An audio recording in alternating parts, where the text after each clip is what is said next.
Penyelidikan beras oplosan yang merugikan negara 100 triliun rupiah per tahun kembali bergulir.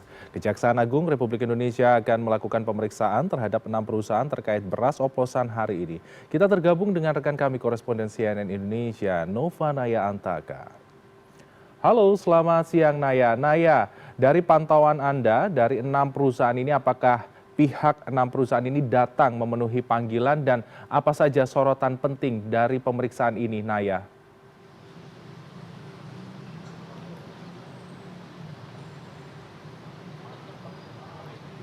Ya, selamat siang, Freddy dan juga pemirsa. Saat ini Kejaksaan Agung diagendakan akan memanggil 6 produsen beras yang diduga terlibat dalam beras oplosan dan juga terkait penyimpangan harga jual beras, di mana dijadwalkan 6 produsen beras yang hari ini akan menjadi saksi dan ditanyai keterangan. Di antaranya adalah PT Wilmar Padi Indonesia, PT Food Station, PT Belitang Panen Raya, PT Unifood Candi Indonesia, PT Sumberjaya Indotama, dan PT Sentosa Utama Lestari.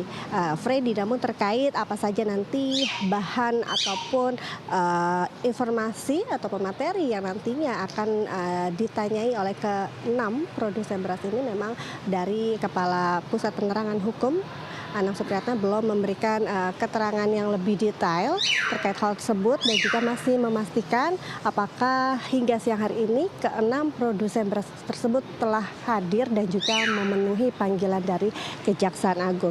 Dan berdasarkan pantauan kami hingga pagi hari ini, hingga siang hari ini memang belum terlihat adanya ke-6 produsen beras setelah tadi dipanggil oleh Kejagung ini telah hadir di Gedung Bundar.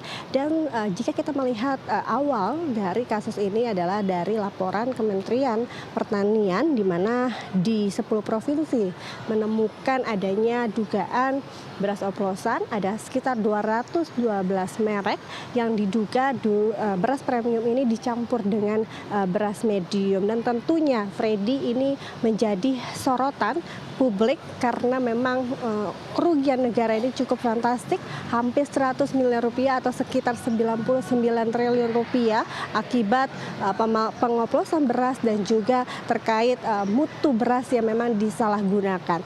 Dan jika kita melihat yang menarik yang menjadi sorotan tentunya ada PT Wilmar Group. Seperti kita ketahui, PT Wilmar Group ini sebelumnya juga berada di pusaran korupsi terkait korupsi CPO atau minyak goreng yang merugikan negara juga fantastis triliunan rupiah, di mana kalau misalnya kita lihat PT Wilmar Group sendiri menghasilkan atau menjadi produsen beras yang memang banyak digunakan oleh masyarakat. Salah satunya adalah kalau kita lihat ini produsen berasnya, kalau dari Wilmar Group ada merek Sania, ada merek Sofia, Fortune, kemudian dari PT Belitang Panen Raya ini ada merek-merek seperti Raja Platinum, Raja Ultima, kemudian PT Sentosa dan Java Group sendiri ada merek Ayana, yang tentunya merek-merek tersebut menjadi yang paling banyak juga ditemui oleh masyarakat, yang paling mudah ditemui masyarakat.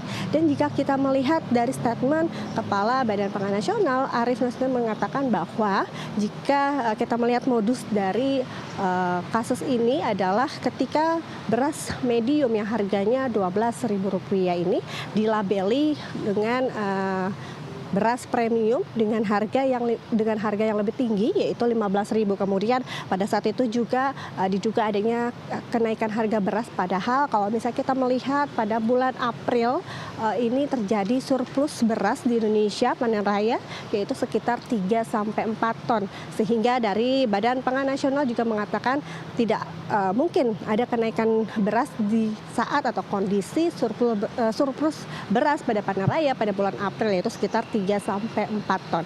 Dan selain itu juga, selain dari produsen-produsen beras yang nantinya akan dipanggil di Kejagung sendiri, tidak menutup kemungkinan dari pihak-pihak lain seperti dari Kementerian Pertanian, kemudian dari Bulog, bahkan dari Badan Pangan Nasional juga akan dimintai keterangan oleh pihak Kejagung guna untuk mendalami penyelidikan terkait kasus korupsi yang jumlahnya juga cukup fantastis, yaitu sekitar 99 triliun rupiah. Bukan hanya Kejagung saja, Freddy. Pihak lain juga berkolaborasi, salah satunya adalah Satgas Pangan dari Polri, juga bahkan pertanggal 24 Juli 2025 ini sudah naik ke tahap penyidikan. Artinya ini memang menjadi atensi dan juga menjadi sikap serius yang memang harus didalami, karena seperti dari perintah dari Presiden Prabowo Subianto untuk bisa mengusut tuntas kasus ini, karena memang ini menjadi merupakan kasus yang tentunya merugikan masyarakat. Dan kita masih menantikan kehadiran dari 6 produsen beras ke Kejagung. Apakah nantinya dari hasil pemeriksaan dan juga pendalaman dari Kejagung hari ini akan ada nama-nama tersangka, atau memang kita masih menunggu jalannya atau dinamikanya proses kasus dari pengoplosan beras dan juga terkait penyalahgunaan standar mutu beras. Kita akan menantikan, Freddy, seperti apa nantinya jalannya pemeriksaan. Kembali ke studio. Baik, Naya, kita nantikan informasi lebih update-nya lagi terkait penyelidikan ataupun juga pemeriksaan dari pihak 6 perusahaan yang dipanggil hari ini oleh Kejaksaan Agung Republik Indonesia. Terima kasih atas laporan Anda, Naya. Selamat kembali bertugas, korespondensi CNN Indonesia. Jaga kesehatan Anda.